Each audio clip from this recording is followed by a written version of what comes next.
내빈 몇 분을 소개해 드리도록 하겠습니다. 먼저 더불어민주당 원내사령탑 박홍근 원내대표님 참석해 주셨습니다. 오늘 토론을 공동 주최해 주신 예결위 간사 박정우 의원님 참석해 주셨습니다.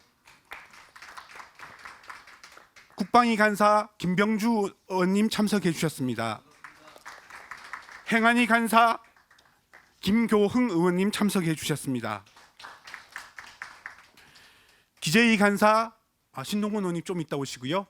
운영위 간사 진성준 수석 부대표님 참석해 주셨습니다.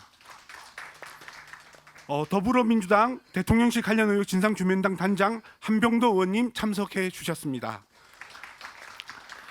오늘 토론회를 공동 주최해 주신 포럼 사이제 조대엽 대표님 참석해 주셨습니다. 도종환 국회의원님 참석해 주셨습니다. 오늘 토론회 자장을 맡으신 김종대 전 의원님 참석해 주셨습니다.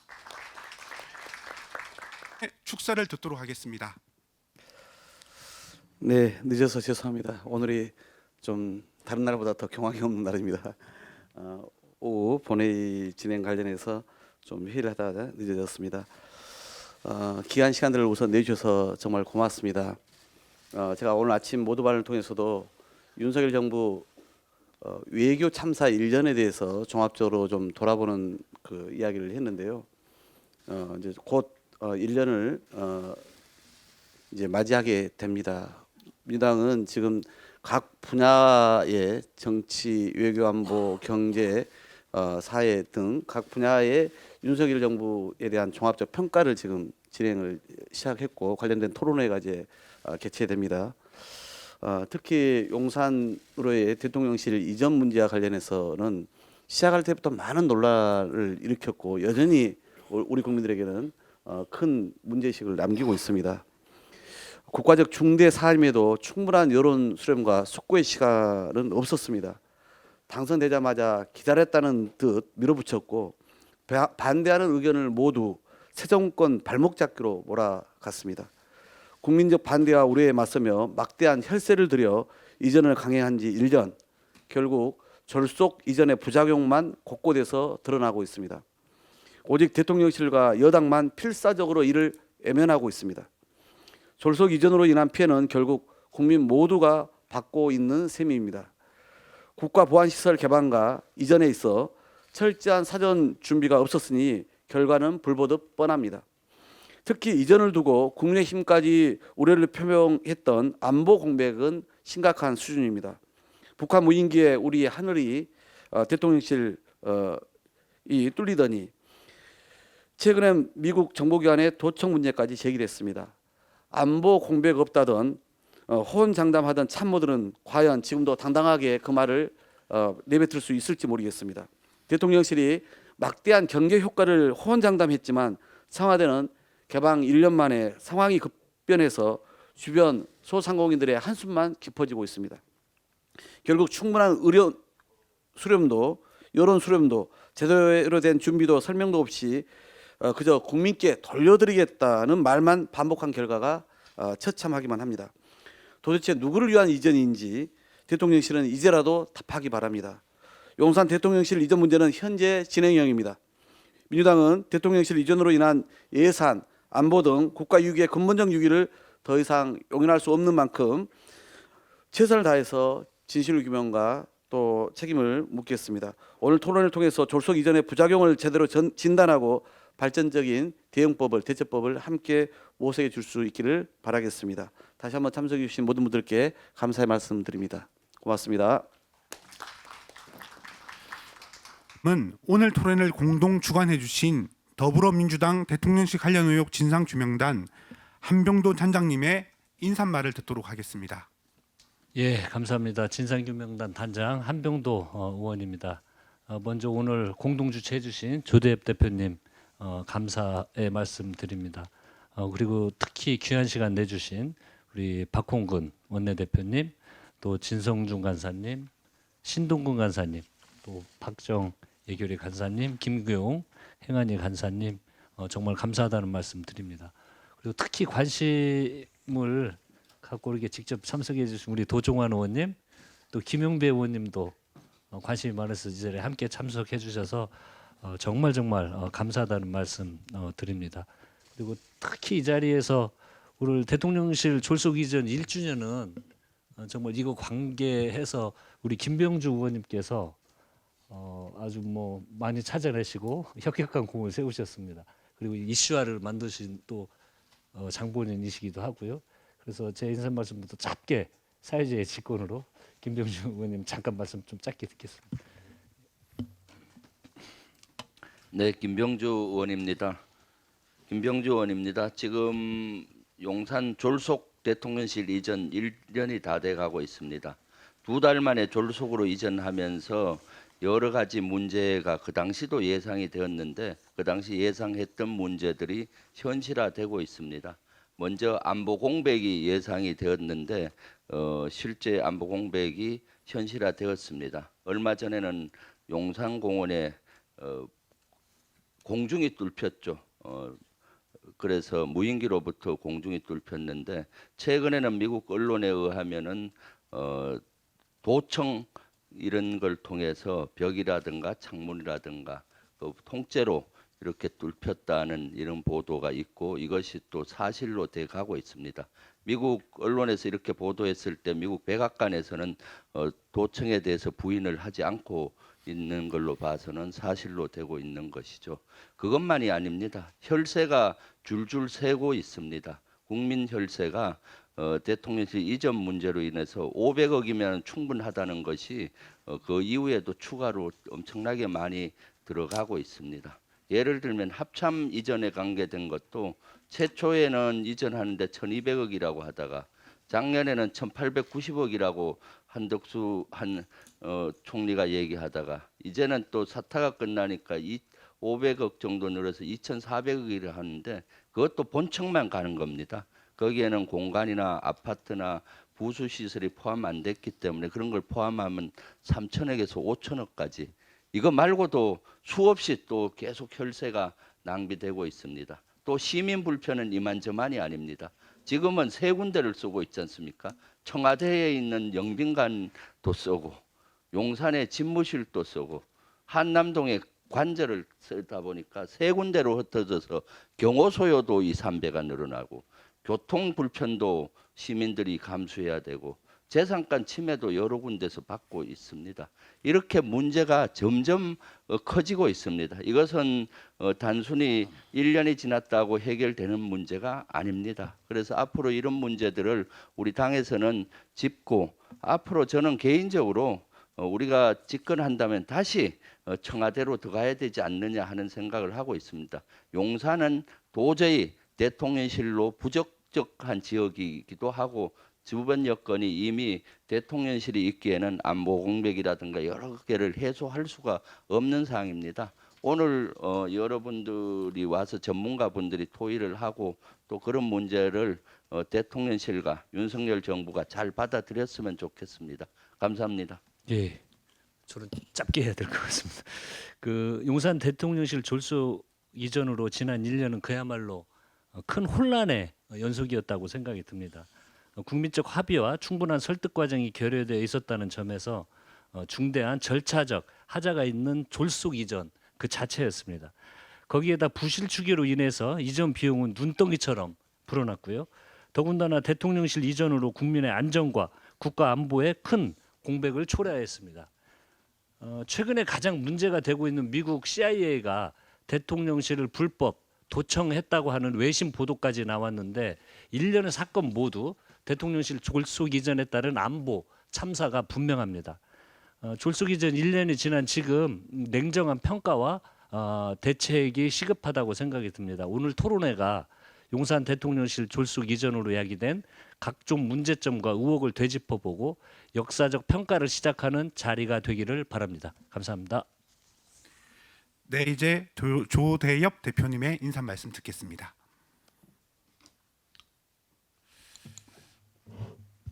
예, 여러분 반갑습니다. 포럼 사이제 공동대표를 맡고 있는 조대엽입니다. 용산 대통령실 졸속 이전과 관련해서는 제가 여러 가지 많은 생각들이 들어서 자료집에 나와 있는 인사말은 좀 길게 썼습니다만은 자료집을 참고해 주시고 아마 지금 시간이 좀 많이 흐른 것 같은데 간략히 감사 인사로 대신하도록 하겠습니다. 오늘 대통령실 용산 이전 1년을 맞아서 그 문제점과 부작용을 근본적으로 짚어보는 자리를 마련했습니다. 이 자리를 함께 만들어주신 국회 행안위 간사 김교웅 의원님, 국방위 간사 김병주 의원님, 예결위 간사 박정 의원님, 기재위 간사 신동근 의원님, 그리고 더불어민주당 대통령실 관련 의혹 진상규명단장 한병도 의원님께 각별한 감사 인사를 드립니다. 우리 민주주의는 국민 주권의 헌법적 가치로 움직입니다. 국민이 잠시 위임한 권력은 언제 어디서든 감시되고 통제되며 책임을 물을 수 있어야 합니다. 국민은 대통령 집무실을 왜 그토록 급작스럽게 이전했는지 여전히 알지 못합니다. 이제 대통령 집무실 용산 이전 1년을 맞아서 그리고 윤석열 대통령 취임 1년을 앞두고 다시 한번 왜라고 묻고자 합니다. 절차적 문제, 안보 공백과 국방 혼란의 문제, 예산과 행정력 낭비의 문제, 청와대 졸속 개방의 문제를 근본적으로 점검하고자 합니다. 오늘 토론회가 국민과 역사와 국정에 대한 책임을 성찰하는 자리가 되었으면 하는 바람을 갖습니다. 바쁘신 가운데 진행과 발표 토론을 맡아주신 여러 선생님들께 감사드립니다. 준비해 주신 실무진께도 감사드립니다. 현장과 온라인으로 참여하신 여러분께도 깊은 감사를 드립니다. 함께하신 모든 분들의 건강과 건승을 기원합니다. 고맙습니다. 발제자 토론자분들께 시간을 일단 기준선을 발제를 9분으로 하고 토론을 5분으로 하는데 여기서 약간 증감은 좀 유도리 있게 하겠다는 말씀 드리겠습니다. 먼저 이재근 참여연대 협동사무처장님 발제 부탁드릴게요. 예, 소개받은 참여연대 이재근입니다. 저는 용산 대통령실 이전이 윤석열 정부의 잘못 깬 첫 단추라고 생각합니다. 이 갑작스럽게 기자회견을 통해서 대통령 당선인이 용산 국방부 청사로 대통령실을 이전하겠다고 발표를 했고 그 뒤부터는 일사천리로 이제 그 집행인들이 일어난대요. 이 부분에 대해서 여러 문제점들이 있는데 오늘 또 다른 발제자분들이 충분히 다른 부분들은 토론해 주실 발표를 해 주실 거기 때문에 저는 절차적인 문제, 특히 의사결정 부분에 집중해서 조금 발제를 하도록 하겠습니다. 예, 자료집을 조금 보시면서 말씀을 드리겠습니다. 24페이지를 봐주시면은 3월 10일 날 윤석열 대통령이 당선됐고 그다음에 이제 김용현 합참본부장하고 윤한홍 의원들이 용산구 국방부 청사를 방문하고 3월 15일에 이제 용산으로 대통령실을 이전한다라는 움직임들이 이제 언론에 보도되기 시작했습니다. 그다음에 3월 16일에는 김은혜 당선인 대변인이 청와대로 안 가겠다 이야기를 했고 3월 18일에 대통령직 인수위원회가 방문하고 그다음에 윤석열 당선인이 3월 19일 날 방문을 한 다음에 3월 20일에 이제 직접 기자회견을 열어서 국방부 청사로 대통령실을 이전하겠다고 발표를 합니다. 사실 이 과정에서 너무나 갑작스럽고 이 어떠한 사전적인 논의가 없었기 때문에 도대체 어떠한 계기로 이렇게 이 국방부로 용산 대통령실을 이전하게 됐냐. 권성동 의원 같은 경우에는 경향신문 기사를 칼럼에서 이렇게 의사를 들었다. 이런 식의 이제 그런 발언까지 나왔었는데요. 이건 조금 믿기 어려운 발언이라고 생각됩니다. 근데 그 앞서 여러 이제 분들이 말씀을 해 주셨지만은 가장 큰 문제 중에 하나는 대통령실 이전이라는 이 중대한 정책 결정, 그다음에 이전 장소의 결정 과정이 일체의 공론화 과정이 없었다는 것입니다. 그리고 윤석열 대통령은 당선인 시절에 그리고 후보자 시절에는 집무실을 강화문 정부 서울청사로 옮기는 것을 제시한 바가 있습니다. 정부 서울청사로 옮기는 것은 이미 국민들이 어느 정도 인식을 하고 그쪽으로 옮길 수도 있겠다라고 생각한 것이지만 용산으로 옮기는 것은 누구도 예측하지 못한 부분이었습니다. 그리고 이제 이러한 부분들에 대해서 이 대통령 당선인과 청와대 이전 태스크포스, 인수위원회 등에서 논의를 거쳤을 것으로 짐작은 됩니다. 하지만은 이 과정에서 이 결과만 있고 과정은 전혀 없습니다. 어떻게 의사결정을 했고 누가 결정했는지가 알려지지 않고 있습니다.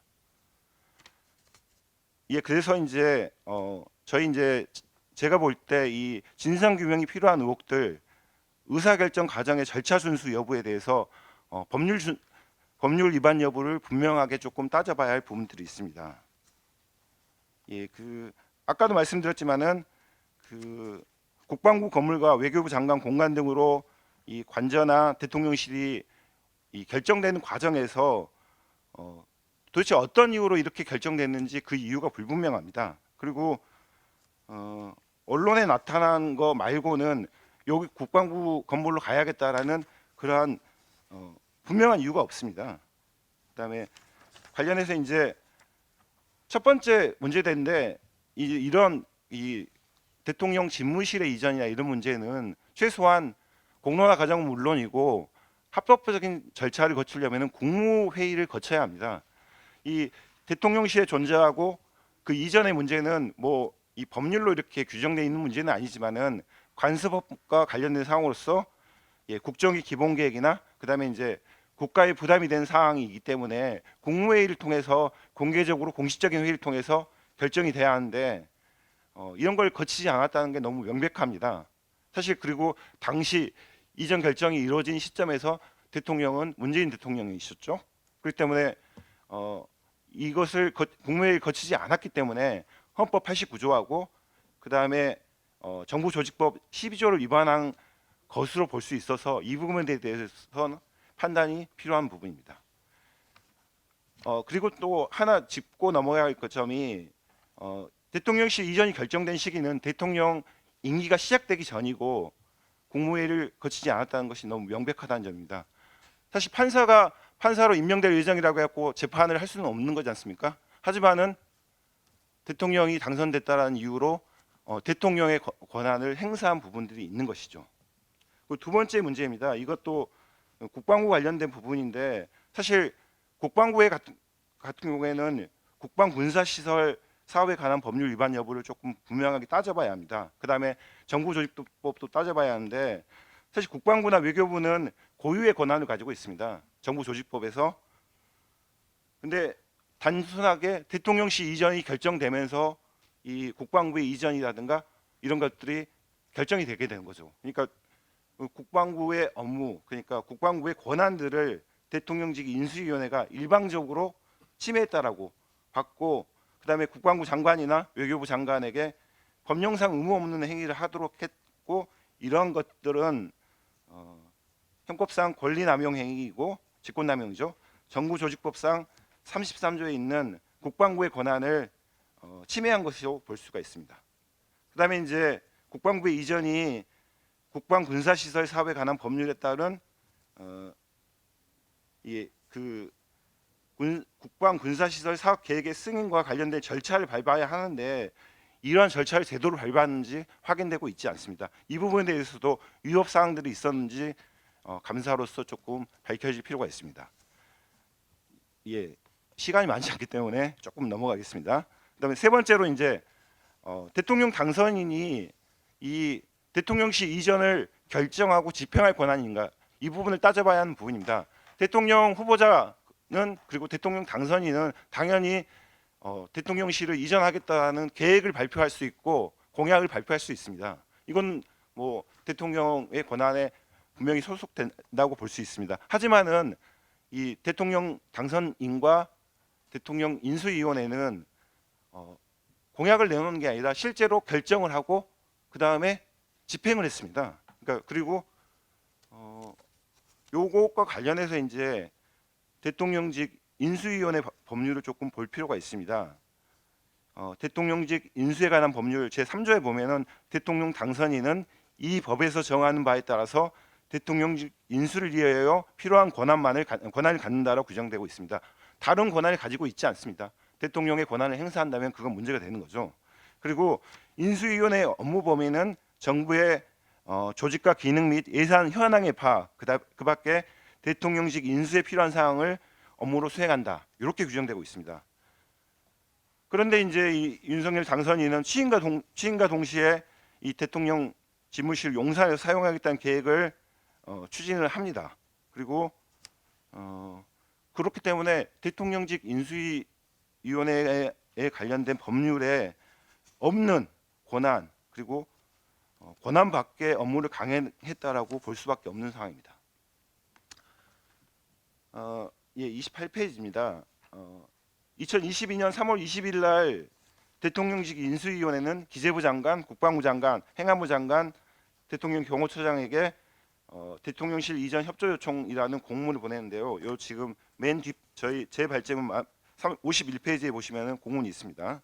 이 공문을 보시면은 대통령직 인수위원회는 대통령실을 국방부 청사로 이전하기로 결정하였다. 그리고 협조하라라는 요청이죠. 사실 대통령직 인수위원회가 대통령실 이전을 결정했다고 했는데 이게 법률적인 근거가 없습니다. 어떠한 근거도 없고 대통령이 된다라는 당선됐다라는 그 이유로 월권을 행사했다라고 볼 수 있고 이것은 직권남용에 해당한다라고 봐야 할 것입니다. 네, 추가로 이제 그 제기된 의혹들은 영빈관 문제인데 이 부분도 이미 여러 군데에서 이렇게 논의가 된 바 있습니다. 사실 영빈관 신축과 관련된 이게 한 800억 정도 든다고 했었는데요. 이것도 전혀 공론화 과정 없이 들어가 있는 것이 국회에서 확인되고 국회에서 이 예산을 깎겠다고 하니까 그때서 그리고 여론이 나빠지니까 철회를 했던 거죠. 이런 식으로 국정 운영하는 것은 매우 부당하다라고 할 것입니다.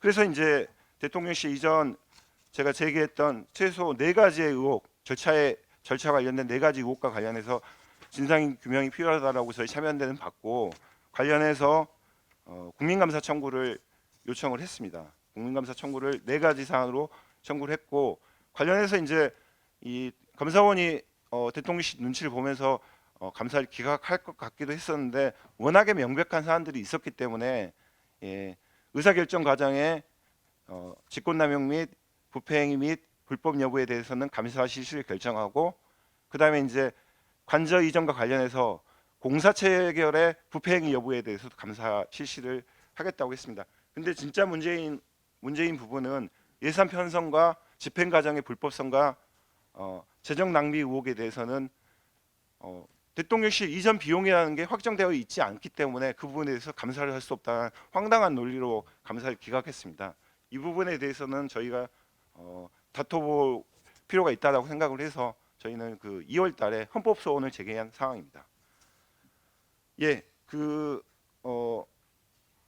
시간이 많지 않기 때문에 사실 대통령실 이전 의혹에 관련해서는 사실 국회에서 충분히 다뤄지고 이 문제점들에 대해서 낱낱이 조금 파헤쳐질 필요가 있었습니다.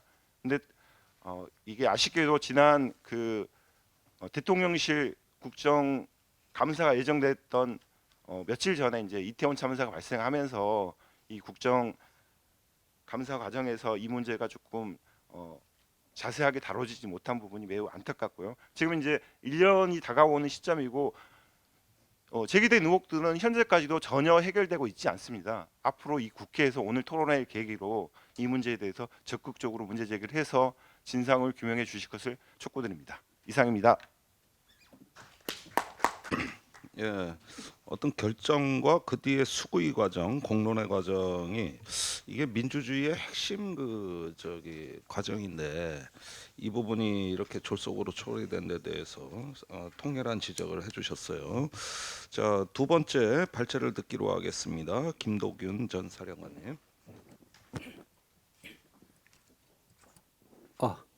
들리십니까?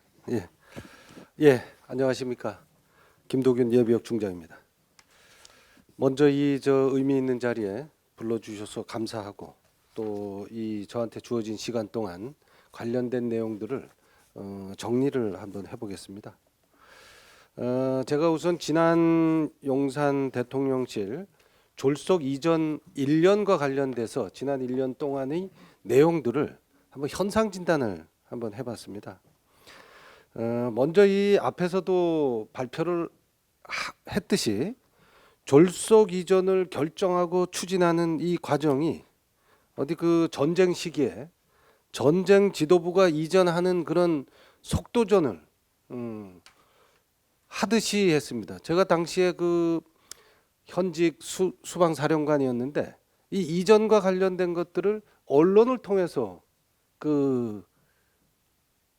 알았습니다. 그 정도로 사실은 이 사전 어떤 그 토의나 또는 의견 수렴이나 또는 공식적인 뭐 논의 과정이 전혀 있지 않은 상태에서 이렇게 추진이 결정되고 그 이전을 결정하고 추진하는 이 모습들이 지난 1년간 아마 지금까지도 이 후유증이 지금 반복되고 있다 이런 말씀을 좀 드리고 싶습니다. 그리고 아시다시피 이 졸속 이전을 결정하고 추진하다 보니까 사실은 그 용산 지역에는 국방부 합참 본부뿐이 아니라 그 예하에 다수의 그 소속 기관들이 있습니다. 이 소속 기관들을 연쇄적으로 시설 재배치를 할 수밖에 없고 또 이쪽으로 또 옮아 와야 되는 대통령실 또 경호실에도 사실은 그 관계 부대나 기관들이 굉장히 많습니다. 이런 그 시설 재배치와 관련해서 사실은 막대한 예산과 아마 이 공개된 예산 못지않게 또 그 해당 기관이나 부대별로 그 사용할 수밖에 없는 그런 예산들까지 포함하면 굉장히 많은 예산이 발생하고 또 그에 따른 불필요한 이동 소요들로 인해서 사실은 굉장히 혼란이 야기됐던 그 기억이 아직도 있습니다. 그리고 이 대통령 경호 및 위기관리 체계와 관련된 부분입니다.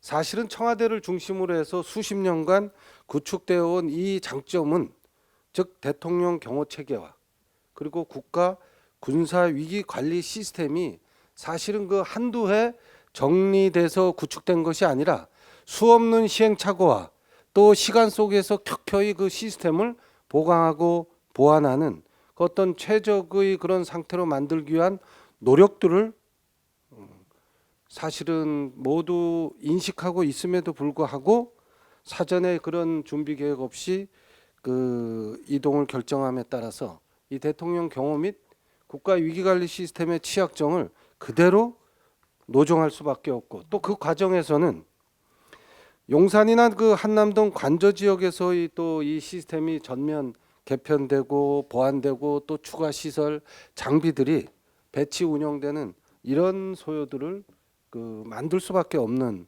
그런 상황이었습니다. 그리고 이제 지난번 그 북한의 무인기 도발이 대표적인 이 사례를 보여준 사례인데 수도권 그 대공 방어 체계가 굉장히 약화됐다는 모습을 아마 모든 국민들이 이렇게 봤을 겁니다.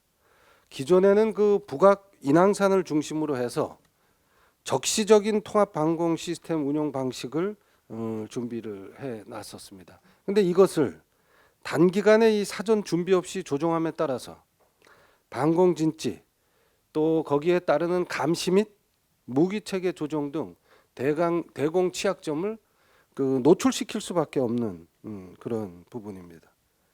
그리고 아마 이게 지금 현재까지 이게 진행형인 사항일 수밖에 없는데 이 용산 및 한남동 관저 지역에 대한 이 대공 방어 체계 구축이 뭐 단시간 내에 그냥 또 만들어지는 것이 아닙니다. 이런 부분들을 고려해도 취약점은 지금 계속해서 나타나고 있고 또 이 수도권 비행 금지 구역은 수도권이 가지는 어떤 전략적 상징성 때문에 수도권 비행 금지 구역을 정해서 지난 많은 시간을 사실은 공역을 유지해 왔습니다. 근데 이 공역을 갑자기 어디 무기 체계가 바뀐 것도 아니고 또 북한의 위협이 감소했다는 그런 평가도 없는데 절반 이하로 축소함에 따라서 이 대공 방어 작전 수행에 사실은 문제점을 나타낼 수밖에 없습니다. 이것이 지난번 그 서울 상공에 대한 P73 공역까지 침범당한 북무인기 도발 사건이 그 대공 방어 체계가 취약해진 그 대표적인 사례라고 볼 수가 있습니다. 그리고 그 용산으로 이제 졸속 이전을 결정하면서 합참 연쇄 이전을 결정을 했습니다. 사실 이 부분은 이렇게 간단하게 결정할 수 있는 문제가 아니라는 것을 아마 모두 알고 있는 그런 사항인데도 불구하고 이 결정을 하고 이것을 지금 진행함에 따라서 이 부대 재배치 문제하고 이에 따르는 대규모 예산 편성은 이제 그 현실로 나타나고 있습니다. 그리고 이제 용산 지역에는 사실은 꽤 많은 그 국군 장병뿐이 아니라 그 국방부 합참에 근무하는 공무원, 군무원 뭐 굉장히 많은 인원들이 국방 업무에 종사를 하고 있었는데 이게 이제 갑작스럽게 용산 지역으로 이전하다 보니까 이 근무 여건 자체 불안정 요소가 아마 현재까지도 제가 알기로는 지금 해소가 안 된 걸로 알고 있는데 이런 작은 그 문제들이 사실은 국방력을 약화시키는 그런 구멍이 될 수 있다는 것도 꼭 명심해야 됩니다.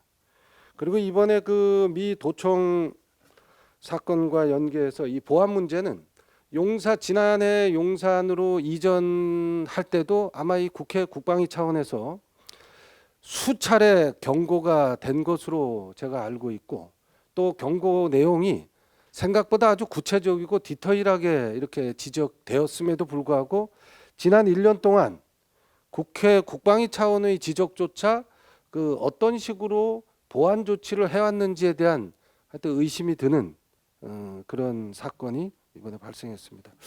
그리고 기타 사항으로는 대통령실이 용산으로 이제 이전하다 보니까 그 작은 울타리 안에 대한민국의 모든 핵심 기관과 주요 지시기자들이 한 울타리에 모여 있는 이런 국가 안보의 치명적 상황을 노출시킬 수 있는 그런 환경도 지금 조성된 것이 좀 안타깝습니다. 그래서 한 8가지 정도 제가 쭉 이 카테고리를 한번 져서 간단하게 여러분들한테 말씀드렸는데 하여튼 제가 생각하기에는 향후에 어떤 방향으로 추진하는 것이 필요하냐 이런 의견을 조금 내보겠습니다. 용산 이전은 분명히 이게 재검토가 필요한 사항입니다. 이 졸속으로 용산 이전을 결정하고 또 짧은 시간 내 사전 준비 없이 추진되다 보니까 예상한 문제도 있고 전혀 예상하지 못한 그런 문제들이 혼합돼서 지금 계속 나타나고 있습니다. 그래서 용산 이전 문제는 다시 한 번 더 심각하게 제고할 필요가 있다. 그래서 청와대 지역으로 다시 복귀하는 문제도 심각하게 고려해 봐야 되고 아니면 세종시 지역으로 이전해서 국가 균형 발전과 연계시키는 그런 안도 지금은 한번 심각하게 검토할 그런 단계가 아닌가 이런 생각을 합니다. 그리고 이 수도권 대공 방어 체계의 구축 문제는 뭐 무인기 사건으로 인해서 이제 온 국민들이 관심사가 됐습니다. 차제 수도권 지역은 대공 감시 및 무기 체계를 획기적으로 개선하는 그런 계기로 삼아야 됩니다. 그리고 여기에 필요한 뭐 부대 구조도 한번 고려해 볼 필요가 있습니다. 덧붙여 P73 공역을 지금 절반 이하로 줄인 것은 대단히 그 신중치 못한 그런 결정이었다 생각합니다. 최소한 현재 그 용산 청사 기준으로 3노티칼은 확보될 수 있도록 공역 재조정이 필요하다 하는 말씀을 드리고 싶습니다.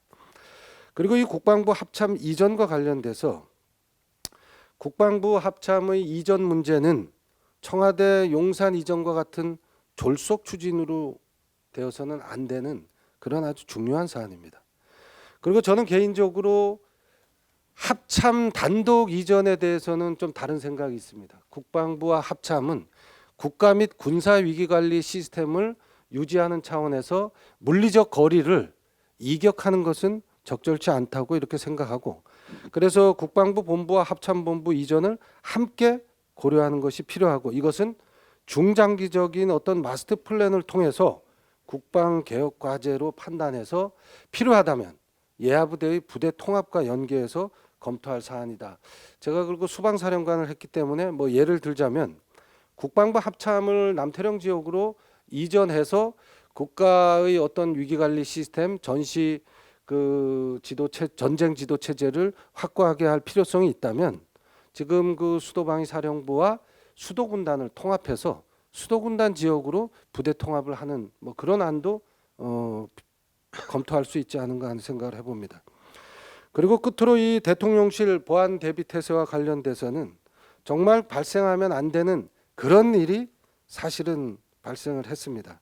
그래서 용산 지역의 대통령실, 국방부 합참본부, 한남동 관저 이 지역에 대한 집중 보안 실태 점검이 이루어져야 됩니다. 우선 현재 실태가 어떤지 정확하게 진단하는 과정을 늦었다고 생각할 때 지금이라도 시작해야 된다고 생각하고 국가 및 군사 보안 업무를 담당하는 이 관계 기관들, 뭐 대통령 안보실이나 경호처나 국정원이나 방첩사 등 이 기관들이 전부 함께 그 중심이 돼서 관련 대책을 조기에 마련해서 현상 진단을 하고 실행을 해야 되겠다.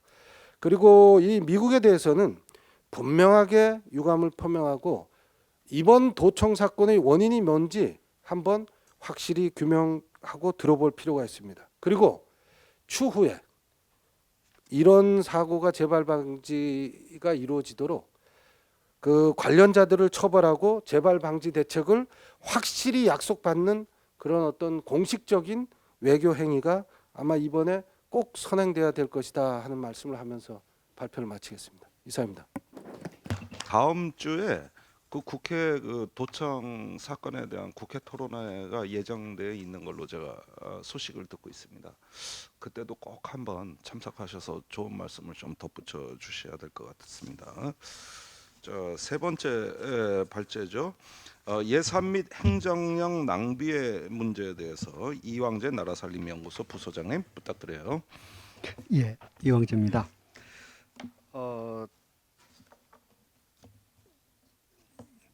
무슨 일을 하려면 돈이 필요하잖아요. 이제 돈이 필요한 것에 대해서 이제 두 가지가 있죠. 얼마가 필요하냐, 어디서 날 거냐.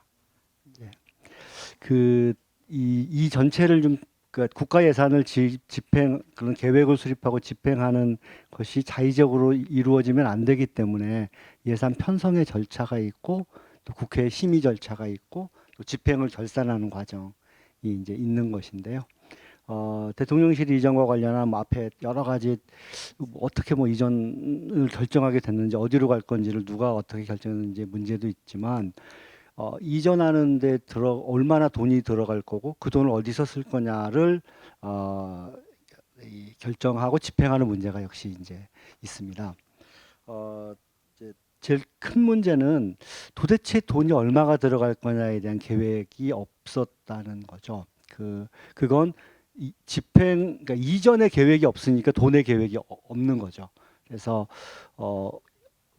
이사하면 이사 비용을 달라고 하고 그리고 그냥 트랜스포트 비용 하는 거고 그 다음에 이사를 해서 뭘 해야 되니까 인테리어 비용이 필요하고 인테리어 비용 하고 나니까 인테리어로 안 되니까 또 다른 부대 시설 필요하고 여기 있던 사람이 나가니까 나간 사람들도 돈 마련해야 되고 기존에 나온데도 또 어떻게 활용해야 되니까 돈이 들어가고 이 연쇄작용이 이제 국민들이 그 연쇄작용을 하는 것을 그때마다 얼마가 들어가고 어떻게 그 돈을 마련하겠다고 하는 얘기를 들어야 하는 과정이 이제 지난 1년 전에 벌어졌던 과정이었던 것 같습니다.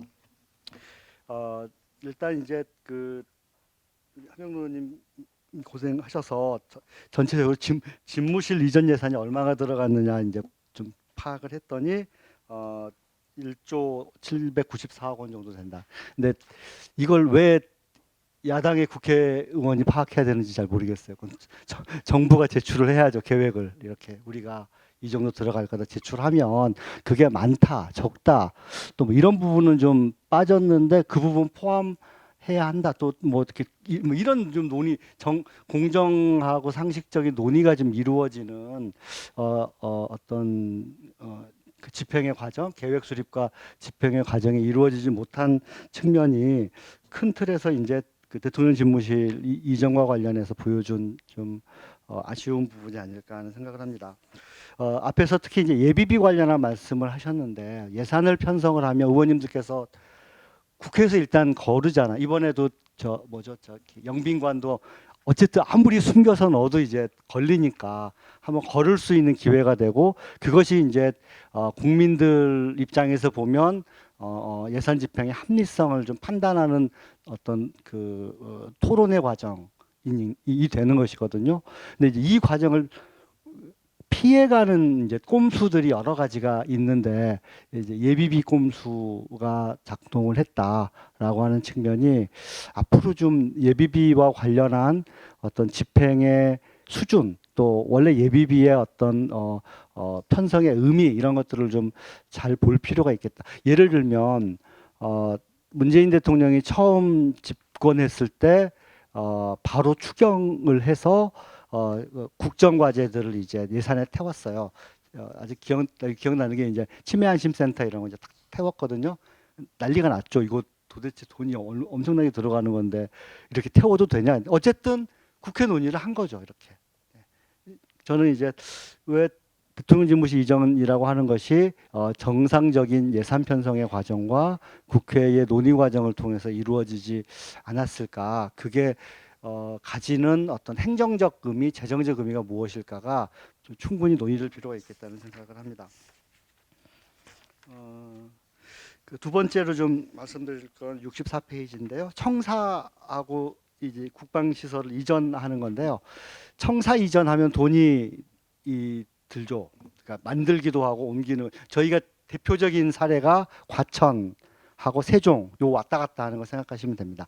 한번 이전하려면 난리가 납니다. 누가 빠질 거냐, 누가 들어갈 거냐, 들어간 다음에 어떻게 할 거냐 난리가 나죠. 당연히 이번에 국방부 자리에 들어가든 아니면 어디 다른 데 들어가든 난리가 나겠죠. 있는 사람들 어떻게 할 거냐는 거니까. 이게 이제 조정하는 과정이 사실은 리더십이고 그게 이제 행안부하고 기재부가 이제 그 통제를 하는 건데 일방적인 공문 발송으로 협조가 가능하다고 하는 게 이제 참 어떻게 봐야 할까라고 하는 측면을 좀 물론 뭐 긍정적으로 보면 추진력인 측면도 있지만 이제 그것이 앞에서 충분히 말씀하셨지만 파급하는 여러 가지 문제들이 있을 수 있다. 그 특히 이제 군사시설 이전 비용 관련해서는 이게 어려워요. 우리가 건물 딱 지어지면 얼마인지 딱 알지만 김도균 선생님께서 말씀하셨지만 국방시설이나 이런 거 한번 도대체 뭐 안에 뭐가 들어가는지 알 수도 없고 이게 뭐에서 뭐 1,000억이나 2,000억 보통 이제 그 단위로 가기 때문에 그러면 국방부가 이전하는 과정의 돈과 계획 이런 게 이제 단순한 문제가 아니다라고 하는 것이고요. 특히 이제 이 절차적인 문제 말씀을 좀 하셨는데 이게 그러니까 청와대에 있는 대통령 집무실을 다른 데로 옮기려고 할 때 재정적으로는 어떤 검토를 받아야 되느냐라고 하는 게 있는데요. 보통 이제 예비 타당성 저희도 이제 그때 나오자마자 예비 타당성 검토 받아야 되지 않냐 이제 예비비를 쓰는데 무슨 그냥 쓰면 되죠. 근데 이제 이후에 벌어지는 건 하나의 큰 사업이니까 예타를 받아야 되지 않냐라고 이제 얘기를 했는데 사실은 이제 뭐 그건 이제 상징적인 얘기고요. 예타는 청사 이전은 이제 법적으로는 예타 면제 대상이긴 합니다. 그런데 예타 면제 대상이 예타를 안 받겠다고 하는 거지 거기에 필요한 재정적 효율성을 검토하지 않겠다고 하는 건 아니거든요. 그래서 이제 예타가 면제되는 건 별도로 기재부가 이제 시어머니 노릇을 해서 야 이거 이 돈 가지고 하는 게 맞냐 이제 이거 다 보게끔 돼 있고 그 절차가 있고 그 절차를 국무회의에서 처리하게 되어 있습니다. 그런데 이게 이제 그러니까 이전할 때 나왔던 문제가 똑같이 이번에 영빈관 할 때 똑같이 나온 거죠. 영빈관을 어떻게 쓸 것인가 기존에 이거 도저히 불편해서 못 쓰겠어 호텔에서 맨날 어떻게 해 새로 하나 만들어야겠어라고 하는 것을 어떤 내부적 절차를 가지고 예산을 편성하고 집행했느냐가 이제 절차가 다 규정돼 있어요. 여기 이제 보시면 특히나 청사는 심지어는 이제 그 쾌적한 어떤 업무 환경 있잖아요. 그다음에 뭐 접근성 또 기타 공공건축의 이런 것들까지 포함해서 건축 심의까지 받도록 되어 있습니다. 그래서 그런 과정들을 충분히 어떤 절차적으로 그러니까 괜히 있는 게 아니니까 밟겠다고 하면 영빈관 같은 신축 예산이 그냥 들어왔다가 대통령도 나도 몰랐었던 거야 뭐 이런 그렇게 얘기하지 않으셨지만 그렇게 이제 해서 그냥 또 없어져 버리는 일이 발생하지는 않는다. 그래서 이 집무실 이전과 관련해서 이 재정 집행에서 예비비 문제, 예비 타당성의 조사를 면제했을 때의 사전 절차를 밟아야 하는 문제, 청사 이전 계획을 수립하는 이건 뭐 저희가 부당한 얘기를 하는 건 아니잖아요. 심지어 옮기는 거 급해서 옮겼다고 치면 이후에 어떻게 할 것인가는 계획을 제출을 해야 될 것이다. 그래야 전체 돈이 1조가 들어가는지 5천억이 들어가는지 1,000억이 들어가는지 그게 영빈관을 100억짜리를 짓는 게 맞는지 1,000억짜리를 짓는 게 맞는지 이런 얘기들을 충분히 검토하고 그리고 결정하고 집행할 수 있는 것이 사실은 지금 뭘 부당한 정치적인 얘기 내지는 발목 잡기 이런 게 아니라 지금 예산을 편성하고 집행하는 절차로서 규정되어 있기 때문에 좀 그 절차에 맞춰서 예산 편성과 집행이 이루어졌으면 좋겠다. 이런 의견 드립니다. 시설 이전이 다른 어떤 시설 이전하고는 상식을 초월하네요. 비교가 안 되네요, 그게. 저희 몰라요. 거기 뭐가 많이 들어간대요. 아니 어떻게 다른 데는 20억, 30억, 50억이면 되는 게 300억이 들고 합참 이전이 7천억? 뭐 거기에 금덩어리가 있습니까? 뭐 거기에 저도 국방이 오래 했지만은 아직도 모르겠네요. 이게 나 참. 자, 세 번째 발제입니다. 청와대 가만히 있자. 이게 순서가 맞나? 네 번째입니다. 청와대 졸속 개방 문제 문화재 관점에서 좀 발제를 해주실 최종덕 전 국립문화재연구소장님 발제 부탁드립니다. 네, 최종덕입니다. 앞에서 여러 선생님들이 여러 가지 관점에서 좋은 말씀을 많이 하셨는데 저는 청와대를 문화재적 관점 혹은 어떤 이제 역사적인 한반도에서 가지는 역사적인 어떤 의미랄까 상징성에 대해서 이야기를 해보겠습니다. 작년 5월 10일 날 이제 새로운 정부가 출범하면서 청와대가 전격적으로 일반에 개방되었습니다. 그 전날까지 대한민국 대통령이 집무하고 있던 국정의 중심지였으니 과히 파격적입니다. 혁명에 의해서 정부가 바뀐 것도 아니고 민주주의의 꽃이라는 자유로운 선거에 의해 평화적으로 정권이 교체된 마당에 굉장히 어울리지 않는 모양새입니다. 마치 새 정부가 전쟁에서 승리한 후 획득한 전리품을 자랑하는 것 같습니다. 청와대를 개방하는 게 무엇이 그래 급했을까요? 문체부 장관은 옳거니 이번 기회에 청와대에 멋있는 뭘 채워야지. 실내에는 그림을 걸고 야외에는 조각을 전시하면 멋있겠지. 거기다 음악회와 연극 같은 공연도 곁들이면 모두 좋아할 거야. 베르사유 궁처럼 으리으리하게 말이야. 난 항상 그게 부러웠거든. 이런 식입니다. 청와대가 개방된 지 꼭 210일 만에 문화체육부 문체부 장관은 이렇게 발표했습니다. 그러나 청와대 인근은 지금 미술관이 굉장히 많습니다. 경복궁 동쪽 궁장에 현대미술관 서울관이 있고 그 바로 뒤편에 송현동 앳 미국 대사관 관사가 있던 36,642제곱미터의 광활한 부지에는 이권희 미술관이 들어설 예정입니다. 이뿐만이 아닙니다. 덕수궁 석조전에는 현대미술관 덕수궁관이 그 바로 옆 앳 대법원 자리에는 서울시립미술관이 자리 잡고 있습니다. 다음으로는 청와대 역사성을 상고해 보겠습니다. 경복궁은 조선의 도읍지 한양의 기원이었습니다. 정도전과 건곤을 비롯한 조선의 설계자들은 북악산을 타고 남쪽으로 내려온 산등선을 중심으로 경복궁을 계획했습니다. 이곳이 서울의 탄생이었습니다. 좌묘우사라고 하여 경복궁을 중심으로 왼쪽에 조상신을 모시는 종묘를 세우고 오른쪽에 곡식의 신을 모시는 사직을 두었습니다. 경복궁 앞으로 뻗은 6조 거리 또한 이곳에서 비롯되었습니다. 청와대는 경복궁의 후원으로 임금이 사용하던 공간이었으니 경복궁으로 사용해도 무리가 없습니다. 이는 마치 창덕궁 후원인 비원이 창덕궁인 것과 매 한 가지입니다. 또한 청와대는 일제강점기를 거쳐 대한민국에 이르기까지 한반도 최고 권력기관이 위치했던 곳이라 우리 근현대사의 현장이었습니다. 이뿐이 아니라 청와대는 일찍 고려 남경터였습니다. 고려는 개성을 도읍으로 하면서 평양을 서경, 한양을 남경, 경주를 동경으로 하는 삼경체제를 유지했습니다. 이렇게 보면 청와대 터는 고려부터 조선을 거쳐 일제강점기와 대한민국을 잇는 한반도의 중심이었으니 한반도에 이보다 더 의미 있는 곳은 없을 것입니다. 청와대는 고려 남경을 시작으로 조선은 물론 일제강점기와 대한민국에 이르는 근현대기까지를 거치면서 계속 최고 권력자의 공간이어서 지금까지 한 번도 제대로 조사된 적이 없습니다. 모든 역사성 있는 장소와 건축물은 전문가의 조사와 연구를 거쳐 그 역사성을 밝히고 보존 계획을 수립하는 것이 문명국가의 보편적인 원칙입니다. 역사적인 장소를 활용하는 것은 보존에 지장이 없는 범위 안에서 허용됩니다. 옛 흔적은 한 번 되면 회복할 수 없고 새로 만들 수 없기 때문입니다. 옛 흔적은 우리의 역사적 실체이며 우리가 누구인지 말해주는 정체성의 근원입니다. 다음으로 일제강점기 이후 우리 궁궐 훼손의 역사를 살펴보겠습니다.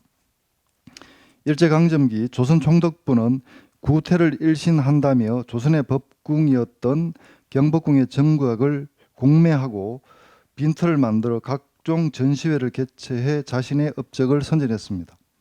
1915년 조선 물산 공진회를 시작으로 1929년 조선 박람회까지 박람회를 연달아 열었습니다. 이때는 1851년 런던 박람회를 시작으로 19세기 말부터 20세기 초까지 세계적으로 박람회가 유행한 시대였으니 일제는 그 조류에 편성하여 경복궁을 마음대로 활용했습니다. 조선 총독부는 또한 경복궁 세자의 거처였던 동궁자리에 1915년 조선 총독부 박물관을 명성왕후를 시해한 경복궁 건천궁 자리에 1939년 조선 총독부 미술관을 세웠습니다.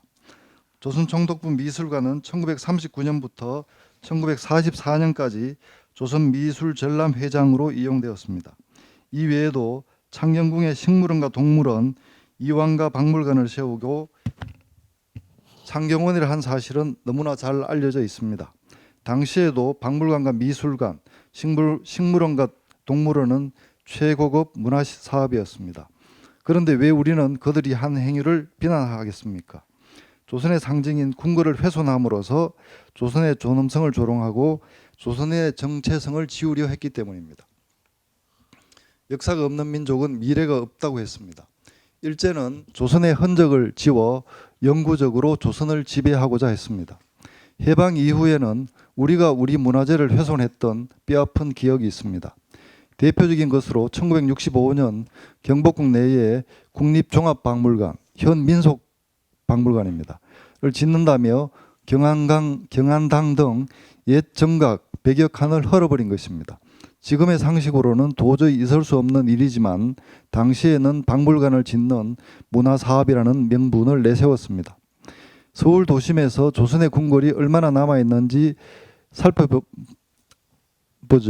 경복궁, 창덕궁, 창경궁, 덕수궁, 경희궁 중 제대로 남아있는 곳은 한 곳도 없습니다. 그나마 가장 잘 남아있는 창덕궁도 옛 정각의 10% 정도와 후원의 정자 20곳 정도만 남아있는 실정입니다. 경희궁은 이름만 있을 뿐 아무것도 남아있지 않습니다.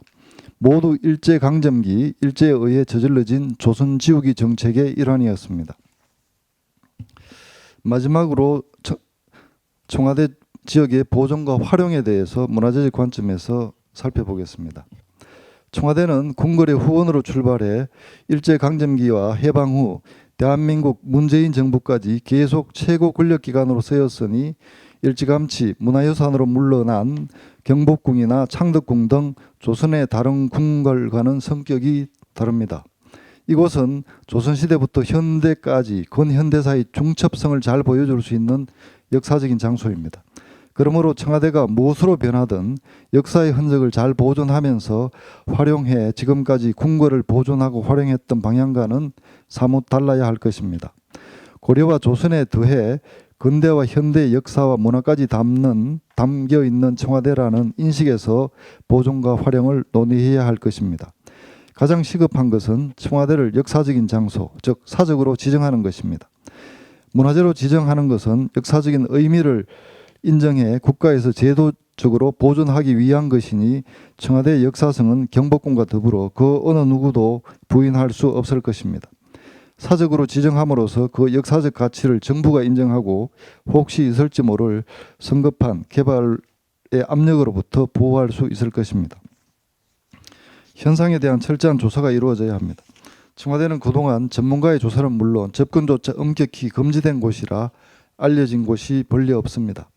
그러나 이 지역은 문재인 정부까지 현대사의 중요한 현장이었으니 누적되고 중첩된 것을 조사할 것이 많을 것입니다. 자칫 소홀히 하면 켜켜이 쌓인 역사의 판린들이 여기저기 떨어져 나가기 십상입니다. 그 흔적을 찾아내고 의미를 부여한 후 보존하는 조치가 필요할 것입니다. 청와대가 개방된 후 한 차례 조사가 있었고 추가적인 정밀 조사를 제안했지만 아직까지 이에 대한 후속적인 조치가 없는 실정입니다. 보존과 활용에 대한 계획이 수립되어야 합니다. 청와대에 대한 조사가 끝나면 이를 바탕으로 보존과 활용에 대한 계획을 수립해야 합니다. 보존을 등하시한 활용이 되었어도 활용이 전제되지 않는 보존이 되었어도 안 될 것입니다. 우리가 역사적인 장소와 건축물을 보존하는 목적은 그 장소와 건축물이 그곳을 찾는 사람에게 역사적인 사실을 상기시키고 곱씹게 하기 때문입니다. 마지막으로 청와대 지역의 성격을 해치는 활용을 경계해야 합니다. 조선이 망한 지 한 세기가 지났지만 궁궐에 대해 당시의 백성들이 가졌던 경외감이 지금도 사람들의 마음속에 조금은 남아 있습니다.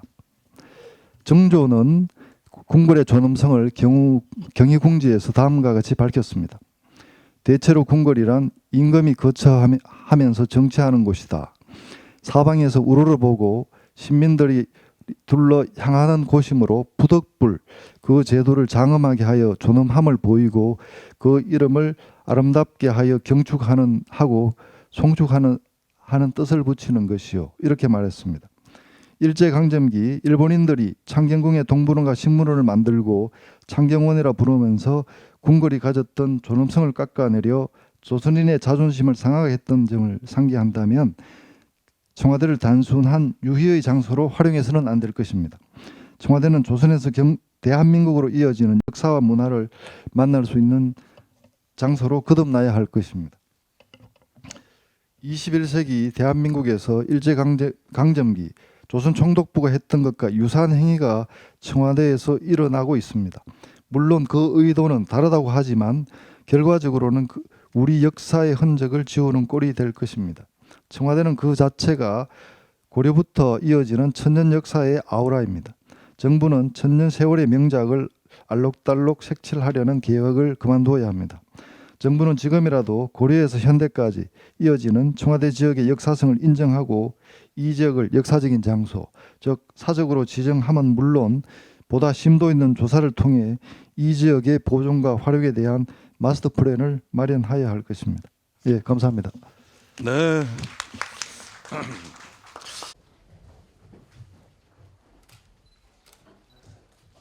촬영하겠습니다.